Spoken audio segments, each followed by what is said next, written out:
So it's let's see what this is called here. Magic the Gathering Dungeons and Dragons Adventures in the Forgotten Realms pre-release weekend. It's a mouthful. But I am looking forward to this set. I have been ever since they announced it, only because I am a child of the 1980s. I was ages 5 to 15 from 1980 to 1989, basically. And Dungeons and Dragons was the game from the early to mid 80s, I would think. I never played it. My older brother did. I maybe played it once or twice. I was never really that into it, but I had fun when I did play it. And I love the fact that they're doing this, because Magic the Gathering, the first thing I thought of when I heard about this is, it's like, well, it kind of sounds like Dungeons and Dragons, although it's, completely different mechanics. But it's always had a special place for me, so I'm glad they did this. And so I did get a pre-release kit. I'm still not playing in tournaments, and just don't feel like it, honestly. And plus I hurt my back somehow, and it just hurts to move. So I hurt my back once by getting out of the car the wrong way. How do you get out of the car the wrong way? That's how you know you're getting old, when you can't even walk down the stairs the right way. Now what I hope they do, I don't know if they are, if there's a dice in here or not. You'd think there would be. You'd think there would be an actual 20-sided, regular, randomized 20-sided die. I don't know if they're doing that this time around. It would make sense if they did. And yes, they did. Good for Wizards. Good for Wizards of thinking to do that. That is a good idea, because I know that is a part of the... that's a part of Dungeons and Dragons, all the different kind of die that you would play with. All right, so here's the foil, or the pre-release card. We'll worry about that in a minute. So I guess they give you some tokens. I'll put that right over there. Oh, that glare is just abominable. I can't, I don't have a good plate. I'll put it there. That's better. That's better. I think it's a black pre-release card, so hopefully it's not the Vorpal sword, because I got, that was the Buy-A-Box promo. So look at this. They're giving you... Oh, okay, so these are all the dungeon... I don't know how the dungeon mechanic works. I honestly, I have no idea. But I like the idea that you somehow venture into these things. I guess you have to roll. I don't know. I really don't know. This is the one time when I'm actually going to have to look up rules. Here, I'll put that over there. So you get the die, and then you get the 6 packs. So, let me see. Is there anything else in there? I don't think so. Well, let's see. Nah, it's probably just the base. Yeah, it's got to be. Yep. Nothing else. All right, so... what is in this set? Well, I tried to avoid it as best as I could, because I do like to be surprised. I did play Arena this past week when some of the cards were being played. I tried to avoid them as much as I could, kind of ignored what they could do, that kind of thing. But I know there's a Beholder in the set, and that's a famous Dungeons and Dragons card. I know there's a slew of dragons. There's a 5-color dragon. But for the most part, I've kind of ignored it all. So I'm not going to go through the commons and uncommons, because it's boring. Let me just say, I don't like that art. I did see that art being played on Arena. I don't like it. I just don't. It just seems... I don't know. Maybe it has something to do with the way that Dungeons and Dragons was presented in the manuals. I don't know, but I just don't like it. All right, so onward. All right, so there's 3. Okay, and so our first Dungeons and Dragons rare is a gelatinous cube. Gelatinous cube? What? All right. Engulf. When it enters the battlefield, exile target non-ooze creature an opponent controls. All right, so it's like any number of white enchantments that exile something until it leaves the battlefield. Dissolve. Put target creature card with into its owner's grave. That's funny. So it eats it up and then it gobbles it up. It ingests it and then it dissolves it. I think that's funny. And we get...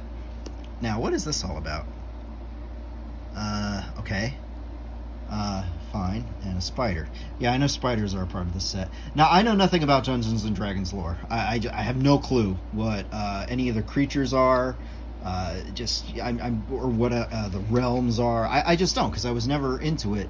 But I always appreciated it. I love that in Stranger Things, they had the kids playing Dungeons and Dragons in the first episode, just to kind of give the flavor of the times, and I always appreciated that. All right, so let's just zip through. Yeah, I'm not a fan of that. It just seems very plain and basic to me. I don't know. It's kind of like how I felt about the sketch art from Modern Horizons 2. Just not a fan. Okay, we got, what is this? Fear of Annihilation. All right, so it's an artifact of some type with X void counters on it. Exile sphere of island, all creatures with mana cross, void count. Okay, and all right. Wow. All right, so it's all right. So you played this, and it's kind of like a delayed Ugin. It's got like an Ugin effect on it. I don't know. I'll never see it. I'm not going to use it.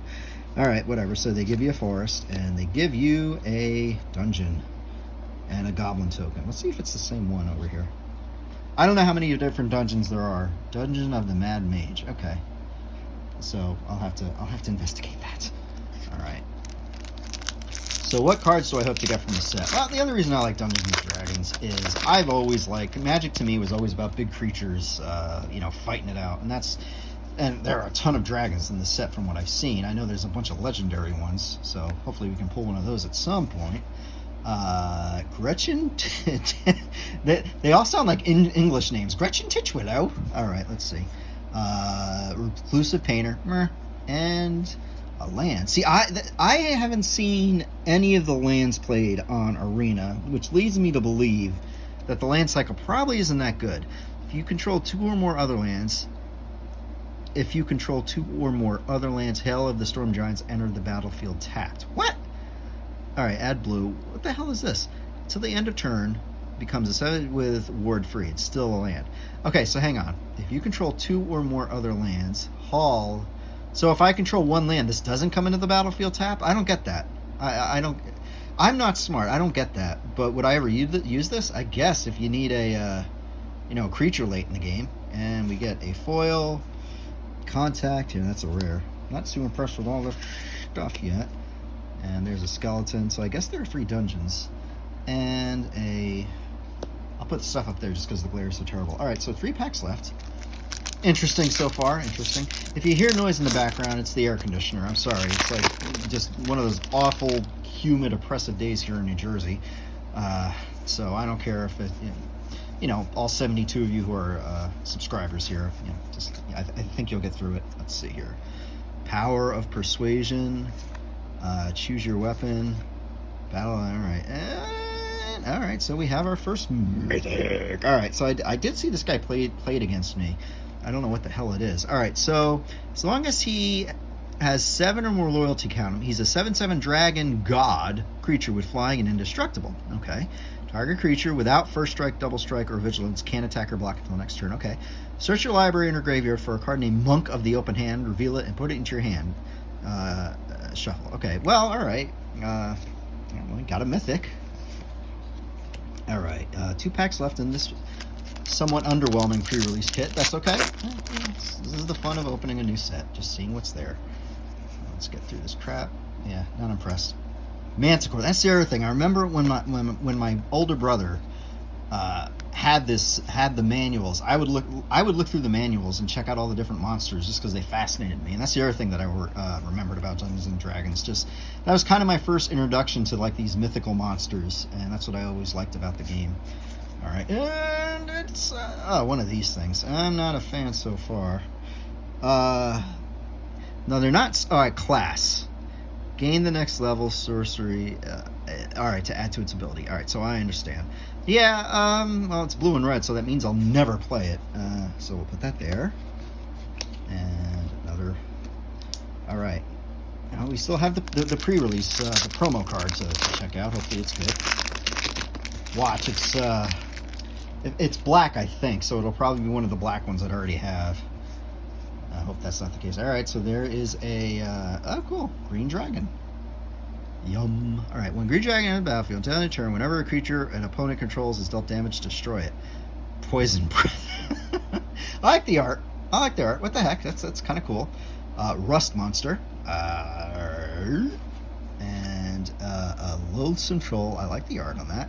Roll a d20. Activate only if it is in your graveyard. I like the. Look, this. I doubt it would ever be used in like vintage tournaments. Maybe there's a card that is good, but this just adds some flavor to the game, and I really like that. Good job, Wizards. And another land. All right. Let's see if this land is any good. It enters the battlefield tap, meaning I'll never use it. For tap and untap legendary creature, venture into a dungeon, activate only as a sorcery. So what's the big... Why would this have to enter the battlefield tapped? I don't get it. What is the big disadvantage if it comes in? I will never understand that. And we get a... So I'm not impressed with the rares that I got.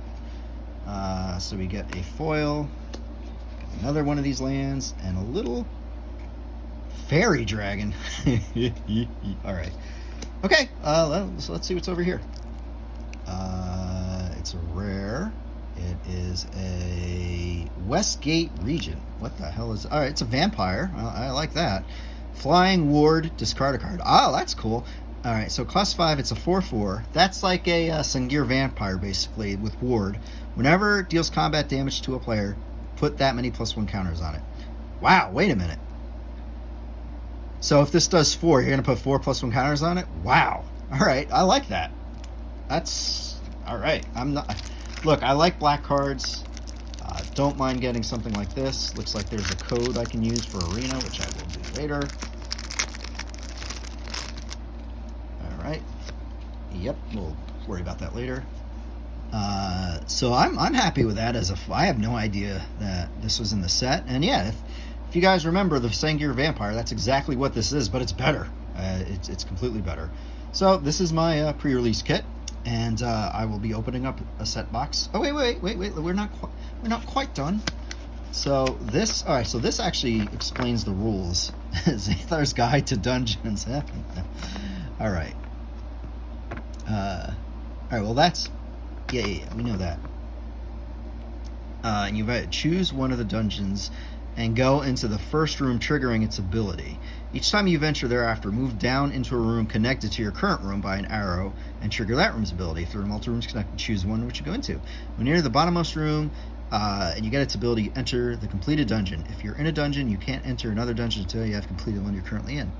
Okay, well, that's all right.